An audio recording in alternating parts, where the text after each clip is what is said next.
Welcome to Lavanya's life style. ఈరోజు video మా mummy చేసిన గోంగూర పచ్చడి అండి.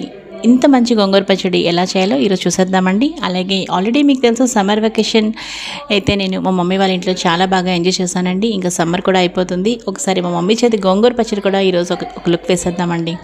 సో ఫ్రెండ్స్, ఫస్ట్ అయితే ఈ విధంగా చూసారు కదా, ఎండుమిరపకాయలు అలాగే మెంతులు ఇంకా ఆవాలు, వాటిని మా మమ్మీ ఏం చేశారు అంటే చక్కగా ఫ్రై చేసి పక్కన పెట్టేశారు. అలాగే అదే ఆయిల్లోనే చూసారు కదా చక్కగా గోంగూర అలాగే పచ్చిమిరపకాయలు వీటిని కూడా చాలా చక్కగా మగ్గిస్తున్నారనమాట.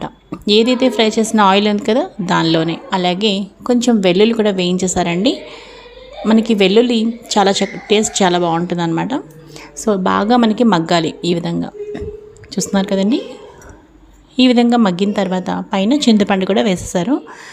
చింతపండు మనం కొంచెం ఎక్కువ పులుపు ఇష్టమైతే వేసుకోవచ్చు, లేదంటే కూడా సరిపోతుంది. ఎందుకంటే ఆల్రెడీ మనకి